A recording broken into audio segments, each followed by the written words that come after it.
Bonjour à chacune et à chacun. Dans cet enregistrement, nous abordons aujourd'hui la question de l'unité du Nouveau Testament et je vous renvoie également pour cela aux pages 127 à 132 du livre Introduction ABC du Nouveau Testament, 127 à 132. Nous avons essayé de parler, de présenter les différents livres du Nouveau Testament et nous avons vu qu'il est difficile parfois quand on abordait la christologie ou qu'on abordait différents points, des comparaisons entre les évangiles, les lettres de Paul, et si on poursuivait, bien qu'il est des fois difficile d'harmoniser l'enseignement de ces 27 livres du Nouveau Testament. Et que les témoignages, parfois peuvent être assez contrastés et parfois même arriver à se contredire, comme on va le voir tout à l'heure. Alors on peut se poser tout de même la question, est-ce qu'il existe bel et bien une unité dans ce Nouveau Testament? Est-ce qu'il y a un dénominateur commun qui réunit le tout dans ces différents écrits? Alors on avait déjà bien sûr mentionné au début du cours, et donc là on peut en guise de récapitulation, les éléments pour qu'un écrit soit intégré dans le canon du Nouveau Testament, et ce sont les trois critères: l'apostolicité, l'orthodoxie du message et l'universalité. Trois critères. Et ces critères ont exclu un certain nombre de livres et d'écrits dont on a également parlé, qu'on appelle souvent apocryphes. Mais ces trois critères nous donnent certaines informations, mais ne nous disent pas encore comment ou qu'est-ce qu'il fait l'unité du Nouveau Testament. Et donc c'est un peu à cette question-là qu'on va essayer de répondre maintenant. Les écrits du Nouveau Testament, pour bien comprendre cela, il faut se rappeler qu'ils témoignent d'une diversité d'opinions, qu'ils témoignent également de certaines tensions qui ont pu exister au début du christianisme. Ainsi, par exemple, les communautés juives ou d'origine juive sont restées attachées à la Torah, à la prière au temple, à la loi, au respect de la loi. Et par contre, les communautés d'origine païenne, celles fondées par Paul, ne pensaient pas respecter cette loi. Le temple ne disait pas grand-chose pour eux, la Torah était moins importante. Et la question, par exemple, de repas en commun, d'Eucharistie, est-ce que des pagano-chrétiens pouvaient communier à la même table que les judéo-chrétiens? Cela a été l'occasion de vifs débats entre Paul et aussi entre Pierre. L'épître aux Galates, au début du chapitre 2, en témoigne par exemple. Alors, pour un exemple, c'est que par exemple, Paul va s'appuyer sur l'exemple d'Abraham dans le livre de la Genèse 15, verset 6, pour préconiser l'abandon de la loi et l'adoption de la foi en Jésus-Christ uniquement. Foi, croire en Jésus-Christ, plus besoin de la loi. Paul dit, Abraham n'avait pas la loi et il a cru. Et c'est en raison de sa foi qu'il a été sauvé, qu'il est considéré comme un juste. Voilà. C'est ce que Paul développe dans l'épître aux Galates, au chapitre 3 par exemple. Et ce qui est bien, c'est que l'épître de Jacques, qu'on dit le frère du Seigneur, l'épître dont on a déjà parlé dans la présentation des écrits du Nouveau Testament, va s'appuyer sur le même exemple d'Abraham et du même livre, la Genèse, mais pour nous dire, la Genèse, chapitre 15, pour nous dire au contraire que les œuvres de la loi et la foi, aboutissent à la justification. Voilà, ça paraît pas très conciliable. Alors que par exemple les épîtres de Paul, celles qui sont authentiquement reconnues de Paul, nous présentent plutôt des ministères dans les communautés selon les charismes, selon les dons de l'Esprit Saint, dans son épître aux Corinthiens, dans son épître aux Romains par exemple, ce même charisme apparaît lié à un ministère, et ceci dans des écrits qui se réclament de la pensée de Paul, comme les épîtres pastorales, l'épître à Timothée, par exemple, chapitre 4, ou 14, verset 14.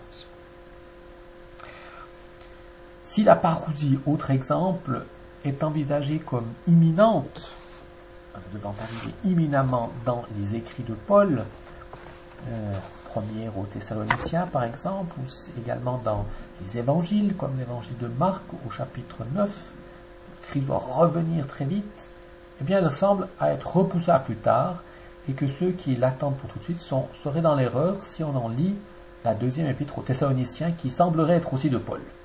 Bon. Et si maintenant on prend les évangiles, ils suivent un schéma plus ou moins similaire, on l'a vu, qui nous relate le ministère, la passion, la mort et la résurrection. Toutefois, ils diffèrent sur bien des points de vue, du niveau historique, géographique, chronologique et surtout théologique.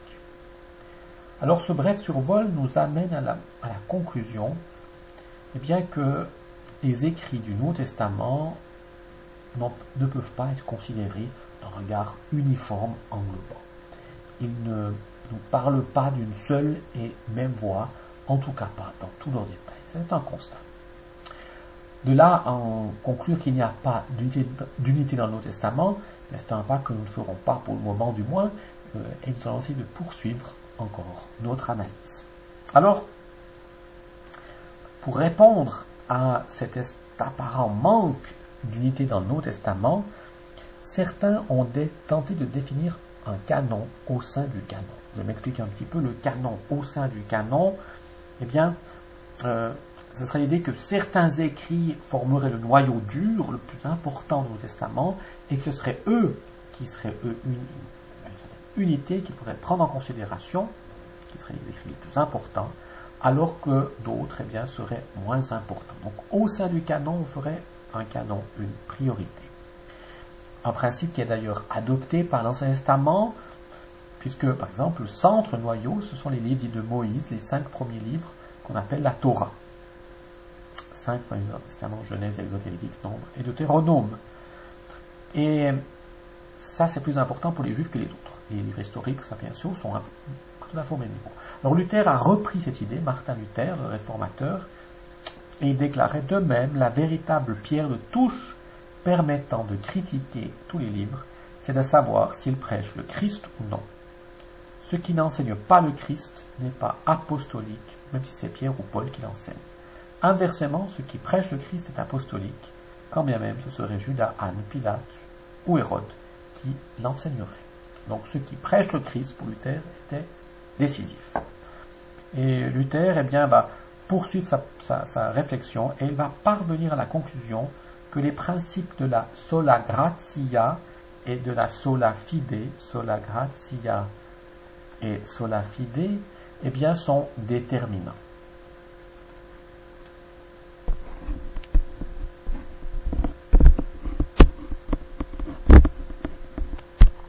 Et sola fide.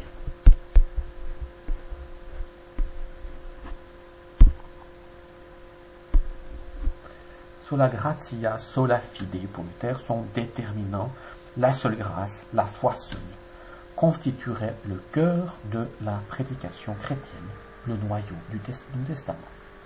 La seule foi, la seule grâce. Et tout le reste, dans les œuvres, tout ça, il faudrait un peu le biffer. Bien. Alors, partant de là, il en est venu exclure des écrits qui ne correspondaient pas à ce principe. Les épîtres de Jacques, l'épître de Païs, les épîtres de Jude, celles aux Hébreux, ainsi que l'Apocalypse de Jean. Notons que ses successeurs ne vont pas suivre cela et que tous ces écrits sont également dans le canon des églises luthériennes ou de la Réforme après lui. Séduisante peut-être cette tentative de canon au sein du canon, mais elle doit être écartée. Et bien que le Concile de Trente ne s'est pas prononcé directement sur cette question, mais le Concile de Trente déclare qu'il faut recevoir avec le même sentiment de piété et le même respect tous les livres de l'Ancien comme du Nouveau Testament. Il n'y a pas de centre à partir duquel les autres écrits se hiérarchisent, mais alors comment définir le noyau du Nouveau Testament? Les différentes tensions que j'ai relevées plus haut au sein du Nouveau Testament ne signifient pas qu'il n'y a pas d'unité dans ces écrits. Ils ne sont certes pas uniformes, mais ils trouvent leur unité dans la prédication du seul et même kérygme. Ça c'est très important, ce fameux kérygme, le seul et même kérygme du christianisme primitif. Christ est mort, Christ est ressuscité, le royaume doit venir, le royaume est bientôt là. Les divergences qu'ils révèlent expliquent essentiellement par le fait qu'ils ont été rédigés sur des périodes de près de 80 ans. 80 ans de temps entre les premiers. Et durant ce temps, les besoins, les préoccupations de la communauté chrétienne vont se modifier, vont évoluer.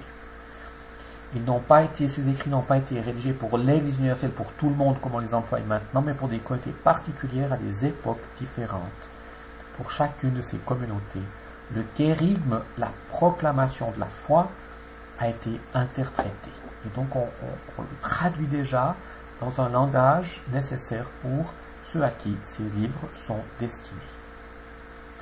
Annonçant la bonne nouvelle essentiellement des païens, Paul va parvenir à la conclusion, c'est le premier écrire sur Jésus, Paul, que le Christ constituait la fin de la loi et que c'était par la foi au Christ, mort et ressuscité, que l'Église était chargée d'annoncer dans le monde entier le message du Christ.